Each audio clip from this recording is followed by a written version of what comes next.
आप सभी बच्चों का मार्सा क्लासेस में स्वागत है। मैं अपना एक न्यू चैनल मार्सा क्लासेस के नाम से ही बनाया हूँ।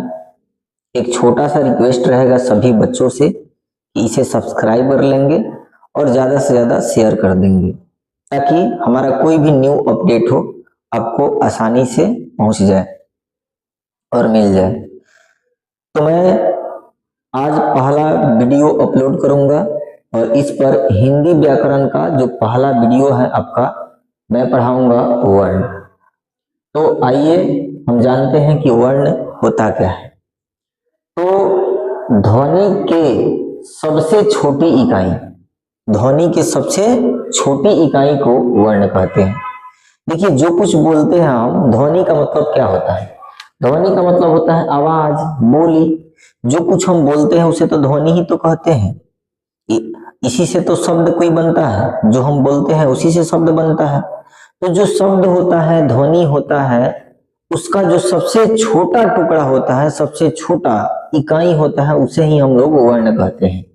तो ध्वनि के या शब्द के, ध्वनि से ही तो शब्द बनता है, तो ध्वनि के सबसे छोटी इकाई को वर्ण कहते हैं। अर्थात यह इतना छोटा है कि अब आप इसे तोड़ नहीं सकते हैं क्योंकि वह सबसे छोटा है। तो ध्वनि के सबसे छोटा खंड को वर्ण कहते हैं। इसे तोड़ा नहीं जा सकता है, इसे टुकड़ा हम नहीं कर सकते हैं। हिंदी में कुल वर्ण 52 होते हैं। आपसे पूछा जाए कि हिंदी में कुल कितने वर्ण होते हैं, तो हिंदी में कुल 52 वर्ण होते हैं। अब यह वर्ण दो प्रकार के होते हैं, एक स्वर वर्ण और एक व्यंजन वर्ण। स्वर वर्ण की संख्या 11 होता है और व्यंजन वर्ण की संख्या 41 होता है। दोनों को जोड़कर आप देख लीजिए 52 आ जाएगा। व्यंजन वर्ण की संख्या 41 होता है लेकिन मूल व्यंजन वर्ण की संख्या आपका 33 होता है। व्यंजन वर्ण की संख्या आपका 41 होता है लेकिन मूल व्यंजन वर्ण की संख्या जो है ना आपका 33 होता है। उसके आगे अब देख लीजिए, जो स्वर वर्ण है, व्यंजन वर्ण है, उसका परिभाषा क्या होगा। तो स्वर वर्ण किसे कहते हैं? तो जिस वर्ण का उच्चारण स्वतंत्र रूप से होता है, स्वतंत्र रूप से होता है, उसे स्वर वर्ण कहते हैं। स्व में भी देखिए स्व है, स्वर यानी स्व है, स्व से स्वतंत्र याद रखिएगा, मतलब यह स्वतंत्र है, किसी दूसरे पर निर्भर नहीं है। जबकि वहीं व्यंजन वर्ण देख लीजिए, जिस वर्ण का उच्चारण स्वर वर्ण की सहायता से होता है उसे व्यंजन वर्ण कहते हैं। यह स्वतंत्र नहीं है, यह किसी के सहारा से बोला जाता है। तो व्यंजन वर्ण किसी के सहारा से बोला जाता है, तो किसके सहारा से बोला जाता है? स्वर वर्ण की सहायता से बोला जाता है। आपको समझने के लिए एक हम एग्जाम्पल दे रहे हैं कि जैसे विद्यार्थी जीवन में, वो चाहे कोई भी रहे, हम हो या आप हो, विद्यार्थी जीवन में हम आपसे कहें कि आप और माता पिता में कौन स्वतंत्र है, तो माता पिता तो स्वतंत्र है, लेकिन हम कहीं ना कहीं जो विद्यार्थी होते हैं वह माता पिता पर निर्भर रहते हैं। तो माता पिता स्वतंत्र हो गए और विद्यार्थी जो है ना किसी पर निर्भर हो गए, अपने माता पिता पर। वही बात यहाँ पर है, वही बात यहाँ पर है। तो जिसका उच्चारण स्वतंत्र रूप से होता है उसे हम लोग स्वर वर्ण कहते हैं। जैसे अ, आ, ह्रस्व ई दीर्घ ई, ह्रस्व उ दीर्घ उ, री ए ऐ ओ औ, और यही 11 है। और मूल स्वर वर्ण आपका 11 होता है। यदि आपसे पूछा जाए कि स्वर वर्ण हम लिखे हैं ना, तो मूल स्वर वर्ण तो आपका 11 ही होता है। मूल स्वर वर्ण 11 ही होता है और यही 11 जो लिखे हैं मूल स्वर वर्ण। जैसे मूल व्यंजन वर्ण 33, तो जो स्वर वर्ण 11 लिखे हैं, मूल स्वर वर्ण आपका 11। अन्न और अह जो है ना, यह नहीं स्वर है नहीं व्यंजन है, इसे हम लोग अयोगवाह कहते हैं। अन्न और अह को स्वर भी नहीं कह सकते हैं, नहीं व्यंजन कह सकते हैं, इसको अयोगवाह कह सकते हैं। यह अयोगवाह होता है। तो स्वर वर्ण और व्यंजन वर्ण का परिभाषा क्लियर हो गया होगा। जो स्वतंत्र रूप से होता है या किसी के सहारे से नहीं बोला जाता है तो उसे स्वर वर्ण, और जिसे स्वर की सहायता से बोला जाता है उसे व्यंजन वर्ण कहते हैं। इसके आगे देखिए, वर्णों का उच्चारण स्थान भी बड़ा इंपॉर्टेंट होता है कि किस वर्ण का उच्चारण स्थान कहाँ से बोला जाता है और कहाँ से निकलता है। जैसे आपका क वर्ग हो गया, क वर्ग मतलब क ख ग घ अंग, क के समूह में जितना होगा उसे क वर्ण कहते हैं। इसको हम लोग ख वर्ग नहीं कहेंगे, क्यों? क्योंकि क पहले है इसीलिए क वर्ग कहते हैं। यदि ख पहले रहता तो इसको हम लोग ख वर्ग कहते। तो क वर्ग, क के समूह में जितने भी वर्ण है उसे क वर्ग कहते हैं। और इस क वर्ग का उच्चारण स्थान जो है ना आपका कंठ है, यानी क ख ग घ जो भी होगा इसका उच्चारण स्थान आपसे पूछा जाए तो आप सीधा बोलिएगा कंठ। वहीं आप आ जाइए च वर्ग, यानी च से लेकर य तक, च के समूह में जितना भी वर्ण है उसे च वर्ग कहेंगे। और च वर्ग के उच्चारण स्थान आपका तालु हो गया, तालु। आप च छ ज झ बोल के देखिए, जो जीव है ना आपका वह तालु में स्पर्श करता है, इसीलिए च छ ज का उच्चारण स्थान तालु होगा। क्यों? क्योंकि च वर्ग के जितने भी वर्ण है उसे बोलते समय जो जीव हमारा है वह तालु में स्पर्श करता है, तालु को छूता है, इसीलिए इसका उच्चारण स्थान तालु हो जाएगा। आप ट वर्ग को देख लीजिए, ट वर्ग में यानी ट ठ ड ढ ण जितना भी है उसको बोलते समय जो जीव है हमारा मूर्धा को छू रहा है, मूर्धा में स्पर्श करता है, इसीलिए ट ठ ड ढ ण का उच्चारण स्थान आपका मूर्धा हो जाएगा। जस्ट तालु के आगे ही रहता है। आप ट ठ ड ढ ण बोलिए, देखिए जीव हमारा मूर्धा में सटता है, इसीलिए इसका उच्चारण स्थान मूर्धा हो जाएगा। याद रखने के लिए एक हम ट्रिक बनाए हैं, टमाटर। टमाटर, तो देखिए टमाटर में ट है तो ट से हो गया ट ठ ड ढ ण सभी, और म है तो म से मूर्धा हो जाएगा, यानी ट ठ ड ढ का उच्चारण स्थान मूर्धा हो जाएगा। आगे देख लीजिए त वर्ग, त के समूह में जितना भी है आप बोल के देखिए, त थ द ध न। आपका जो जीव है वह दांतों को छू रहा है, दांत में स्पर्श कर रहा है, इसीलिए त थ द ध न का उच्चारण स्थान आपका दंत हो जाएगा। वही प वर्ग में जितना भी प से लेकर म है आप देखिए बोल के, प फ ब भ म बोल रहे हैं तो आपका ओठ जो है ना सट रहा है। हम बोलते हैं कि मुंह खोलकर आप जो है ना प फ बोलिए, आप मुंह खोलकर प बोल ही नहीं सकते हैं। क ख ग घ ङ बोल सकते हैं लेकिन मुंह खोलकर आप प नहीं बोल सकते हैं। प बोलेंगे तो आपका ओठ जो है ना, ओठ आपका सट ही रहा है, इसीलिए इसका उच्चारण स्थान ओष्ठ माना जाएगा। वहीं आपको कुछ ये भी इंपॉर्टेंट पॉइंट को ध्यान में रखना होगा, जैसे अंतस्थ व्यंजन किसे कहते हैं, तो य र ल व को हम लोग अंतस्थ व्यंजन कहते हैं, और इस य र ल व को ही हम लोग अल्प प्राण भी कहते हैं। अल्प प्राण माने, अल्प माने कम समय, प्राण माने बोलने में, मतलब जिसको बोलने में कम समय लगता है उसे ही हम लोग अल्प प्राण बोलते हैं।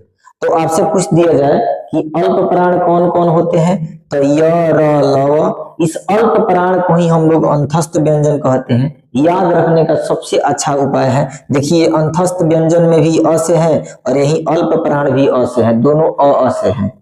तो अंतस्थ व्यंजन कौन कौन होते हैं, य र ल व, और इस अंतस्थ व्यंजन को ही हम लोग अल्प प्राण कहते हैं, अर्थात य र ल व को ही अल्प प्राण। याद रखने का सबसे अच्छा उपाय, ये भी अ से है और ये भी अ से शुरू हो रहा है। अगला उष्म व्यंजन, उष्म माने होता है गर्म हवा, जिसे उष्म व्यंजन मतलब गर्म, उष्म मतलब गर्म होता है। तो जिस व्यंजन को बोलते समय गर्म हवा बाहर निकलता है इसलिए इसको हम लोग उष्म व्यंजन कहते हैं। जैसे तालव्य स, मूर्धन्य स, दंत स और ह। और इसे हम लोग महाप्राण भी कहते हैं, क्योंकि इसको बोलते समय थोड़ा सा ज्यादा समय लगता है, इसीलिए इसको महाप्राण बोलते हैं। तो जिस शब्द को बोलते समय थोड़ा समय ज्यादा लगे उसे महाप्राण कहते हैं, जैसे तालव्य स, मूर्धन्य स, दंत स और ह। याद रखने का ट्रिक देखिए, इसमें महाप्राण में भी म है और उष्म में भी म है, दोनों में म है, इसीलिए महाप्राण याद रखिएगा। उष्म व्यंजन को ही महाप्राण कहते हैं। कभी कभी हम लोग बच्चे गलती से बोलते हैं इसको तालाबी स, मूर्धानी स, दांती स, ये नहीं बोलना है, आपको शुद्ध उच्चारण करना है। तालु से तालव्य बनता है, तालव्य, इसको तालव्य से बोलना है, तालाबी से नहीं बोलना है। और मूर्धा से हमें मूर्धन्य बोलना है, मूर्धन्य, इसको मूर्धन्य बोलते हैं, मूर्धानी नहीं पढ़ेंगे। और आपका दंत से दंत्य स बोलना है, दंत्य स बोलना है। तो तालु से तालव्य, मूर्धा से मूर्धन्य, दंत से दंत्य। तो इसको हम लोग तालाबी से नहीं तालव्य से पढ़ेंगे, इसको मूर्धन्य से, इसको दंत्य से पढ़ेंगे। ये ध्यान में रखिएगा, शुद्ध उच्चारण करना है। संयुक्त व्यंजन, तो जिस व्यंजन में एक से अधिक व्यंजन वर्ण हो उसे संयुक्त व्यंजन कहते हैं। जैसे छ, त्र, ज्ञ, स्र, ये सभी संयुक्त व्यंजन है, क्योंकि यदि हम छ को तोड़ेंगे तो ये हो जाता है क हलंत, फिर स हलंत प्लस अ। आप देखिए इस व्यंजन में एक से अधिक व्यंजन है, इसीलिए इसको हम लोग संयुक्त व्यंजन बोलते हैं। जिसे क स, इसको क हलंत पढ़ते हैं। इस लाइन को जो नीचे खींचे है ना, कमा के तरह थोड़े से ऐसे है, ये इसको हलंत पढ़ते हैं। तो क हलंत स हलंत अ, इसमें दो व्यंजन है, इसीलिए इसको संयुक्त व्यंजन बोलते हैं। छ, त्र, ज्ञ और स्र, ये सभी संयुक्त व्यंजन है। अब देखिए अगला घोष वर्ण किसे कहते हैं और अघोष वर्ण किसे कहते हैं, ये भी इंपॉर्टेंट है। तो घोष वर्ण क्या लिखे हैं, किसी वर्ग के तीसरा, चौथा, पांचवा वर्ण को घोष वर्ण कहते हैं। याद रखने का सिंपल आपको हम एक ट्रिक बता रहे हैं। ये जो घोष वर्ण है इसमें घ है, घ कितना नंबर पर आता है, क ख ग घ 4 नंबर पर आता है। 4 के बाद 5 और 4 के पहले 3। याद रखने का यही एक ट्रिक है कि घोष वर्ण किसे कहते हैं। तो किसी भी वर्ग के घ कितना नंबर पर है पहले देख लीजिए, 4 नंबर पर, तो 4 के बाद 5 और 4 के पहले 3। तो किसी भी वर्ग के तीसरा, चौथा, पांचवा वर्ण को हम लोग घोष वर्ण कहते हैं। जिसे क वर्ग में कौन किन नंबर पर आएगा, क ख छोड़ दीजिए, ग घ ङ 3 4 5। उसी तरह च वर्ग में च छ छोड़ दीजिए, ज झ य 3 4 5। उसी तरह ट वर्ग में ट ठ छोड़ दीजिएगा, ड ढ ड़ द ध न। तो तीसरा, चौथा, पांचवा को ही हम लोग घोष वर्ण कहते हैं। याद रखने का सिंपल ट्रिक आपको हम बता ही दिए कि घ 4 नंबर पर है और 4 के बाद 5 और 4 के पहले 3, यानी 3 4 5 को घोष वर्ण कहते हैं। तो अघोष वर्ण किसे कहते हैं, किसी वर्ग के, चाहे वो क में हो, ख में हो, क वर्ग में हो, च वर्ग में हो, ट वर्ग में हो, त वर्ग में हो, किसी भी वर्ग के पहला दूसरा वर्ण को क्या कहते हैं, हम अघोष वर्ण कहते हैं। जैसे में क ख, च छ, ट ठ, त थ, प फ, ये सभी जो है ना अघोष वर्ण कहते हैं, या इसे अघोष वर्ण कहा जाएगा।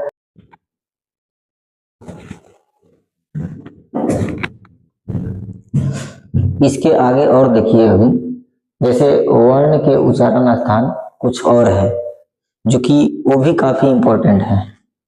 अब आपसे हम अभी स्वर पूरा लिख दिए हैं, अ से लेके ओ तक। तो यदि आपसे पूछे अ आ के उच्चारण स्थान, तो कंठ ध्यान में रखना होगा। अ आ के उच्चारण स्थान कंठ।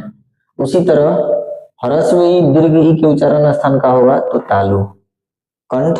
उसके बाद ह्रस्व ई दीर्घ ऊ के उच्चारण स्थान तालु। याद रखना होगा, ये इंपॉर्टेंट है, ये वाला ह्रस्व ऊ और दीर्घ ऊ। ह्रस्व ऊ और दीर्घ ऊ बोलते समय ओठ सट रहा है, तो ये तो आसानी से याद रहेगा, ये ओष्ठ हो जाएगा। लेकिन ये वाला याद रखिएगा, ह्रस्व ई और दीर्घ ई, जीभ तालु को छूता है। इसके बाद री का उच्चारण स्थान मूर्धा, री का उच्चारण स्थान मूर्धा। देखिए री बोल रहे हैं तो इसमें मूर्धा आ रहा है, इसमें र आ रहा है, तो मूर्धा में ही तो र होता है, तो ऐसे करके याद रख सकते हैं, ये भी इंपॉर्टेंट है। ए और ए का उच्चारण स्थान कंठ तालु। देखिए इसमें कंठ और तालु दो गो के सहायता से बोला जा रहा है। इसमें तो देखिए अकेला है ना, उसमें केवल कंठ है, इसमें केवल तालु की सहायता से, इसमें केवल ओठ के सहायता से, इसमें केवल मूर्धा की सहायता से। लेकिन ए और ए का उच्चारण स्थान कंठ और तालु दोनों के सहायता से होता है, इसलिए यह तो एग्जाम के लिए काफी ज्यादा इंपॉर्टेंट है। याद रखिएगा 10वीं और या 12वीं के बोर्ड एग्जाम और कंपटीशन में भी ये जो है ना इंपॉर्टेंट है। इसमें यह वाला पूछ लिया जाता है आपसे कि ए और ए का उच्चारण स्थान का होगा, तो ए और ए का उच्चारण स्थान कंठ तालु, कंठ तालु। और ओ और औ का उच्चारण स्थान कंठ ओष्ठ माने कंठोष्ठ, ये भी दो से कंठ और ओष्ठ के सहायता से बोला जाता है। ओ और औ बोल रहे हैं तो ओठ सट रहा है, और एक बात याद रखिएगा कि कंठ का उपयोग होगा ही तो कंठ और ओष्ठ कंठोष्ठ। ए और ए बोलते हैं तो जीव हमारा तालु को छू रहा है, ए और कंठ से उपयोग हो ही रहा है तो कंठ और तालु, ए और ए कंठ और तालु, ओ और ओ कंठ और ओष्ठ। बार बार लिख के प्रैक्टिस कर लीजिएगा, अब याद हो जाएगा। अब जैसे य र ल व है तो इसका उच्चारण क्या होगा, एक लाइन से याद रखिएगा। य बोल रहे हैं ना तो जीव हमारा तालु को छू रहा है तो य का उच्चारण स्थान तालु। र बोल रहे हैं तो जीव मूर्धा को छू रहा है तो र का उच्चारण स्थान मूर्धा।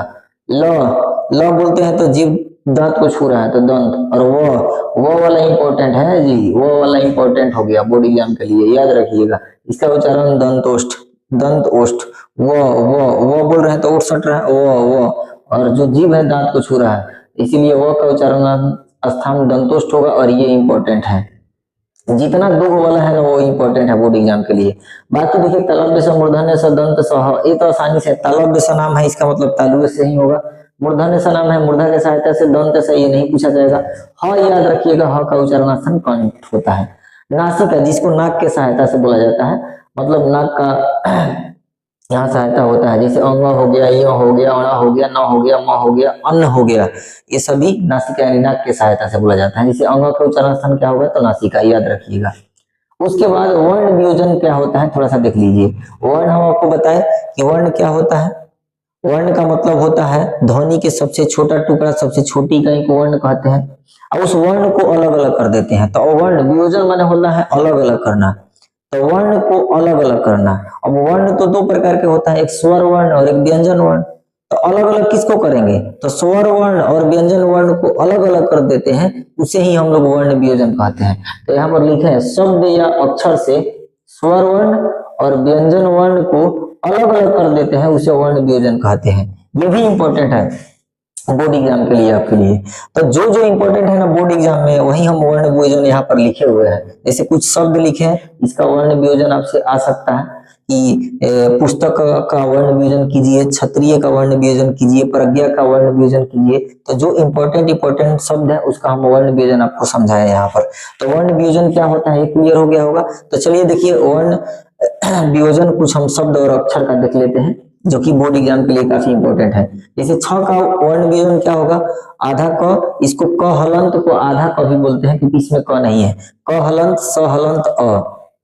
तर का त हलंत, र हलंत, अ। कभी कभी क्या होता है ना कि छ को में ध्यान से तनी देखना होगा कि क हलंत लिखेगा और ये स हलंत और अ है ना, इसको ऐसे भी लिख सकते हैं। काहे कि यदि स और अ जुड़ जाएगा तो पूरा स हो जाएगा ना। तो याद रखिएगा ये ऊपर वाला और ये नीचे किसी भी रूप को पूछ सकता है बोर्ड एग्जाम में, ऑब्जेक्टिव में। तो त्र का त प्लस र प्लस अ, और देखिए मान लीजिए र और अ जुड़ेगा तो पूरा र बन जाएगा ना, तो वैसे भी लिख सकते हैं, वो लिखने का तरीका है। ज्ञ का होगा आधा ज प्लस य प्लस अ, ये इंपॉर्टेंट है। ज्ञ का वर्ण वियोजन कीजिएगा तो आधा ज प्लस य प्लस अ। स्र का आधा स प्लस र प्लस अ, आधा स है, आधा र है और अ है। आधा स का मतलब स हलंत, र हलंत और अ। ये द है तो द में क्या है, दो गो द रहता है और एगो अ। इसमें दो गो द है, इसमें दो गो द है, एक द ये और फिर एक द, दो गो द रहता है इसमें द में। और ये भी एक द है, ये उद्देश्य लिखते समय और ये विद्यालय लिखते समय। इस द में ध्यान से देखिए, उद है, ये ये दो गो है और इसमें द और एगो य है। जैसे विद्यालय लिखते हैं उस समय, ये उद्देश्य लिखते हैं तब ये देखिए उद्देश्य लिखे हैं, और विद्यालय में ये वाला आता है ये, जैसे विद्यालय का वर्ण बीजन आ जाएगा। तो विद्यालय का वर्ण बीजन क्या होगा, देखिए विद्यालय का वर्ण बीजन, तो विद्यालय का हो जाएगा वो हलंत और ई, हरस्व ई है। द तो आधा द फिर आधा य, और देखिए द रहता तो अ आता, लेकिन द्या है तो आ आएगा। और फिर ल हलंत फिर अ, फिर य है तो य हलंत अ। विद्यालय का वर्ण बीजन हो गया आपका। और याद रखना होगा हलंत उसी में लगेगा जो व्यंजन रहता है, स्वर में कभी हलंत नहीं लगता है। जितना भी स्वर है देखिए उसमें हम नहीं लगाए हैं हलंत। और ये सभी वर्ण वियोजन है। वर्ण वियोजन का मतलब ये होता है स्वर वर्ण और व्यंजन वर्ण को अलग करना। देखिए ये स्वर है, ये भी स्वर है और ये व्यंजन वर्ण है, व्यंजन और स्वर दोनों को अलग अलग किए हैं, इसीलिए तो इसको हम लोग वर्ण वियोजन कहते हैं। जैसे पुस्तक देख लीजिए, पुस्तक में प हलंत और उ, क्योंकि ह्रस्व उ है और ये आधा स है, तो आधा स में अ नहीं होता है, तो ये आधा स देखिए लिखे हैं। उसके बाद तो त में अ होगा तो त हलंत, और फिर अ, और फिर क में भी अ होगा तो क हलंत। क्षत्रिय, तो क्षत्रिय लिखना हो तो पहले छ का लिखेंगे, क प्लस स प्लस अ बताए हैं ना, ये छ का। फिर त्री है तो त्र पहले लिखिए ना, त्र का होगा त प्लस र, और ई ह्रस्व ई है, और फिर य का आधा य प्लस और क्षत्रिय हो जाएगा। प्रज्ञा लिखना होगा तो प्र पहले, तो प प्लस र, और प्र है तो उसमें अ होगा, तो ये प्र हो गया। और ज्ञान लिखना है तो पहले ज्ञ लिखिए। ज्ञ कैसे लिखा जाता है, आधा ज प्लस आधा य प्लस अ, ज्ञ आधा ज आधा य, और ज्ञा है तो आ हो जाएगा, ज्ञ रहता तो अ रहता। परीक्षा, तो परीक्षा में प प्लस अ प हो जाएगा। री है, दीर्घ ई है तो र प्लस ई, री। अच्छा है तो पहले छ लिखेंगे, क प्लस स, और छ रहता तो अ रहता, लेकिन छा है तो आ अंक में आ जाएगा परीक्षा। उद्देश्य, वो लिख दीजिए। दे में बताया ना दो गो द रहता है, और ए है इसीलिए इसमें ए जोड़े हैं। और ये देखिए आधा सौ है, तो आधा सौ में और थोड़ी रहेगा, आधा सौ हो गया ये। इस आधा सौ को ऐसे भी लिख सकते हैं, और ये भी आपका आधा सौ ही है। जब हलंत लग जाएगा तो आधा सही होगा, इसमें य नहीं अ नहीं रहेगा, और य को फिर लिखे आधा य प्लस अ। उद्देश्य। प्रसिद्ध, प प्लस र से आ प्लस अ से प्र हो गया। सी में आधा स प्लस ह्रस्व ई सी, ध है तो पहले देखिए द हलंत, फिर ध हलंत, और लास्ट में अ, क्योंकि ध है तो उसमें तो अ आइबे करेगा। मातृ, म हलंत आ मा, और त्री में त हलंत और री, री हो जाएगा। और री भी री याद रखिएगा, री जो है ना स्वर है, इसमें हलंत नहीं लगता है। कृपा, क हलंत री क्री, अपा क हलंत आ, कृपा हो जाएगा। झंडा, तो झ हलंत अन्न, झ हलंत अन्न, झन हो गया, अड्डा ड हलंत आ, झंडा। तो ये आपका इंपॉर्टेंट जो वर्ण वियोजन है वो लिखे हैं, और इसके आधार पर यदि वर्ण वियोजन आपको पूछा जाएगा तो उम्मीद है कि बन ही जाएगा, क्योंकि ये उतना ज्यादा टफ है नहीं, एकदम इजी है, और इतना रिवीजन कर लीजिएगा तो आपको वर्ण वियोजन आ जाएगा। और ये हिंदी और संस्कृत दोनों में काम आएगा ये वर्ण वियोजन। अब वर्ण संयोजन क्या होता है, तो वर्ण को जोड़ना। देखिए वर्ण को तोड़ना यानी स्वर वर्ण और व्यंजन वर्ण को अलग अलग करना वर्ण वियोजन, लेकिन स्वर वर्ण और व्यंजन वर्ण को जोड़ के हम लोग शब्द बनाते हैं तो उसी को हम लोग बोलते हैं वर्ण संयोजन। आपसे उल्टा पूछ लिया जाएगा, जैसे ये दे दिया रहेगा ये वर्ण वियोजन है, और कहेगा कि इसका वर्ण संयोजन कीजिए, तो इसका वर्ण संयोजन क्या होगा, पुस्तक। इसका वर्ण संयोजन क्या होगा, क्षत्रिय। इसका वर्ण संयोजन क्या हो गया, प्रज्ञा। तो ये उल्टा है, और उल्टा कर देंगे वर्ण वियोजन का तो वही वर्ण संयोजन है। तो इस वीडियो में हम इतना ही रहने देते हैं। तो बस कोई दिक्कत हो या परेशानी हो तो अब अपना परेशानी आप कमेंट बॉक्स में बताइएगा, कमेंट में लिख दीजिएगा।